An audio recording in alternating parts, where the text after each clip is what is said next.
you can understand Senator Fatuma Dulo's skepticism. You know, I am a member of another committee where you appeared, the Public Accounts Committee. And you came there and you gave an assurance that if this, any Senate committee gives you a directive, for instance, to produce a governor, you would produce him. Now, that is what we are on, your Honorable Chair, because you see these canisters are distributed throughout the country. As I said, we have got 1,300 police stations and the other formations of the police, and they have all these stores.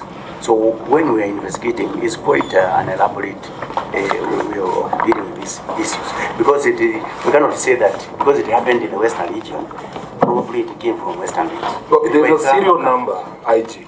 There's a serial number to each canister. Yes. And you have confirmed to us that when it leaves a police station, it doesn't matter which one of the police stations it is, there is a record that serial number this to this has been issued. Right? Exactly so it is very possible for you to establish where that canister came from.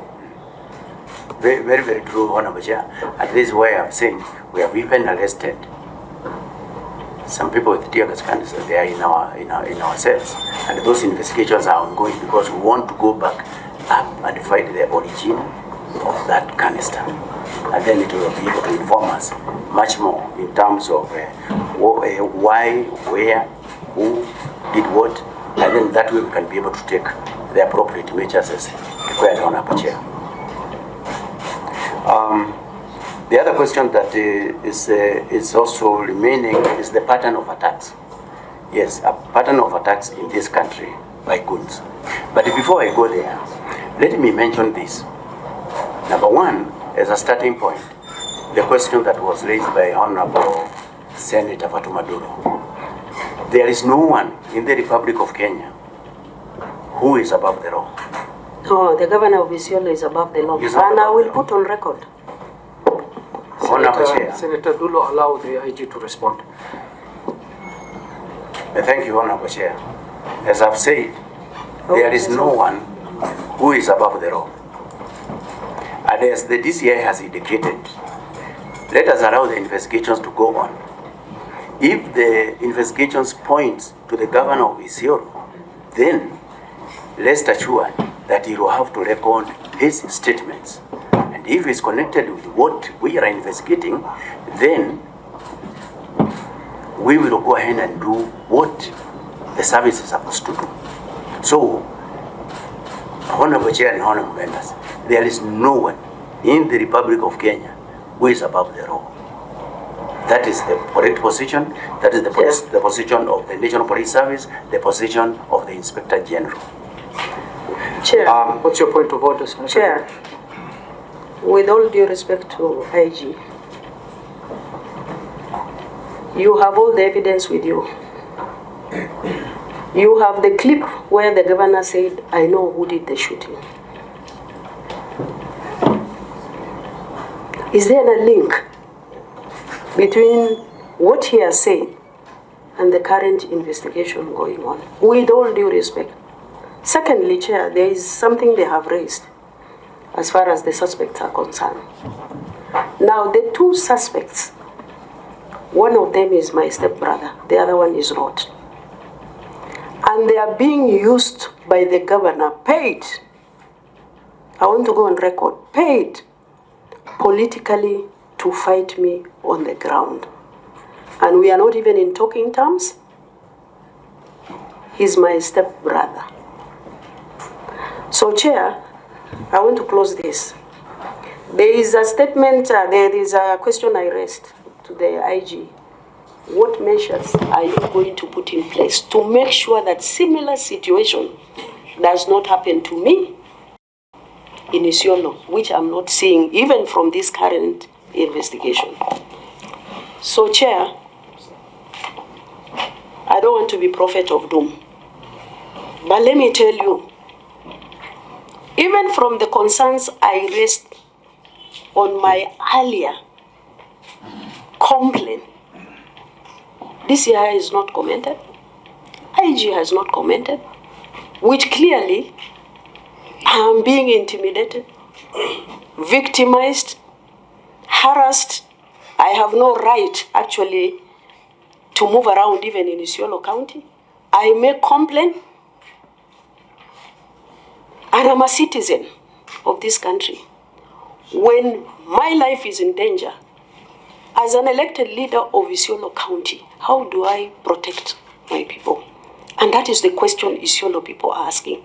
If Fatuma Dulo, chair of security, elected senator, is attacked and no action is being taken, sisi ni nani? And that is the question I'm actually putting to this committee. Chair, you have to guide us on time because we have 2 other agendas. Yes, we have. But I just wanted to put it on record, IG, that you can understand Senator Fatuma Dulo's skepticism. You know, I am a member of another committee where you appeared, the Public Accounts Committee. And you came there and you gave an assurance that if this, any Senate committee gives you a directive, for instance, to produce a governor, you would produce him. Now, IG, this is where the skepticism of Fatuma Dulo comes in, that somehow these governors are above the law. We gave you a directive to produce the governor of Samburu. You told us you couldn't find him, and we could see on live television he's at State House. All you need to do is to just wait for him outside State House and bring him to the Senate. He comes and starts taking videos outside the Senate. There's a parliament police here. And your officers are saying they can't see the governor of Samburu until we had to take it upon ourselves to try and effect a citizen's arrest. Unfortunately, he has a very good spring in his step. And he fled. We gave you a directive, IG, to produce the governor of Nairobi. You failed to produce, you pretend like you don't know where the governor of Nairobi is, IG. And this is why Fatuma Dulo, Senator of Isiolo, is saying, somehow these governors are above the law. When it comes to arresting senators, I remember the humiliation that my minority leader, the Honorable Stuart Mazayo, went through when we were protesting here. Your staff manhandled him. We senators know we are not above the law, but surely there is a pattern here, IG, that brings that skepticism, that somehow you are avoiding bringing governors to account. And that is a fear you have to address, and I've given you specific examples. Thank you, Senator. IG, you can see how emotive senators are on this issue. As you respond to the matters raised by Senator Dulo and Senator Sifuna on whether or not if the governors are above the law, we know you've actually made it very clear they are not. But it seems there's some, in some way, action is not being taken against certain governors when they've been accused of some offenses. As you address that, and as these investigations are ongoing, can you also tell this committee, because Senator Dulo has repeatedly stated here that as the Senator of Isiolo County, she does not feel safe going back to Isiolo, and her security is not guaranteed. What steps has the National Police Service taken to guarantee the security of the Senator, her staff, and her supporters in Isiolo? If you could also elaborate on that, will be very important. IG, please proceed. Thank you very much, Honorable Chair and Honorable members. Number one, let me start by saying that, as I've said there before, there's no one who is above the law. The 2 governors was here for Governor Nairobi, remember, and finally he came to you, the governor for Samburu. He was here. Yes, you know what happened. But the bottom line is one, Honorable Chair and Honorable members. There is nobody who is above the law. That is the way it is. And what has been raised by Honorable Fatuma Dulo, the Senator for Isiolo, they are, weighty issues on matter of security. And what the National Police Service has done to address the issues of security actually throughout the Republic of Kenya. And I've said that our country is safe, but we have areas that require specific actions to ensure that they are safe. For example, in Isiolo, in Meru, in Laikipia, and even in Samburu. These are areas that we have had problems with the number one cattle rustling, and also availability of illicit small arms and light weapons in those areas. So what is it that the National Police Service has done to control that? Looking at what we did in the North Rift, including the areas of Marakwet and other areas that were very much disturbed for a lengthy period of time, which are now quiet. That is exactly what we have instituted to address the issues that are in Isiolo, to address the issues that are in Meru, and to address the issues that are in Laikipia and even Saburu. We have operation in all those areas that are ongoing. Number one, to ensure that the people of Meru, their animals are safe. And for quite some time since I instituted that operation, we have not experienced losses of animals in Isiolo, in Meru. We have recovered a substantial number of animals in the Mukogodo area, an area that has been very notorious, where animals stolen in the other areas are hidden because it is clear that the security agencies cannot be able to reach. We have big operations in those areas.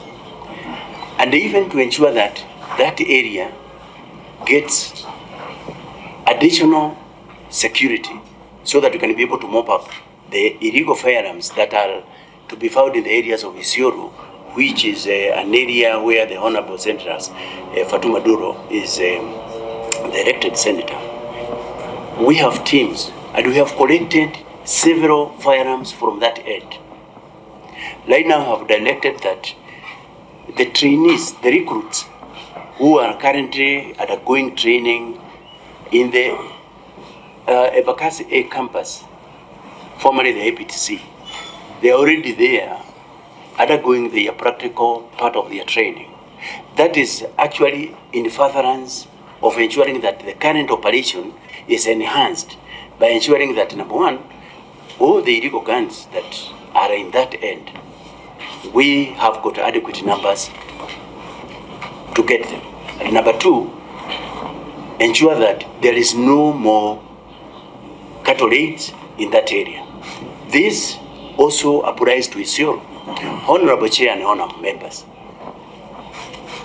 I was involved in a very big operation that was in Masabit sometimes back when I was a commandant in GSU. There was a time Masabit was quite difficult, and I know even the Honorable Senator Masabit is here, he can confirm that. There was a time it was very difficult.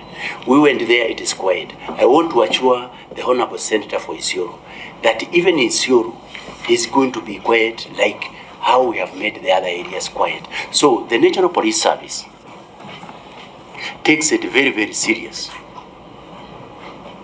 And it also takes it as one of its primary responsibility to see to it that even Isiolo, the Honorable Senator of Isiolo, can go and visit each and every corner of that county without any fear, without even looking over her shoulder, because she feels that she is unsafe. I want to assure her that everything is okay and we are in control.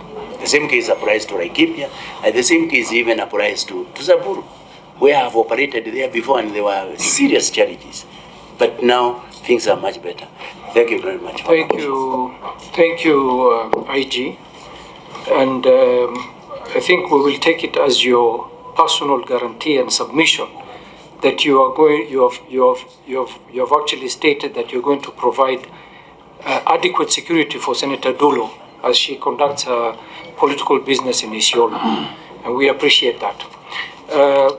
Before I allow the other senators to go on record and we move on to the next issue of Senator Otsotsi, first of all, for those senators who are asking about the letter from Murkomen, we have received the letter from Murkomen, giving his apologies for not being able to attend today. Before I allow the senators to go on record, I just have one final question for the IG. The Speaker of the House had directed your office to file a report after 14 days on this matter of Dulo. I just want to understand why your office failed to comply with the directive to submit a report within 14 days. IG. Thank you very much, Honorable Chair and Honorable Members. I want to confirm to this committee that the report was submitted, but maybe along the line there was somewhere where it had not been received. But I remember signing that report. And it is, if you look at probably at the records, you'll find that the report was here before the 14 days were over. Chair, Okay, we will confirm with the clerk. What report will be there when investigation is done even today? There's no report. Very well. One moment, you have not even gone on record, Senator Eddy. Can I allow you people to go on record first of all? The senators who are here, starting from Senator Faki. Please go on record so that we can proceed.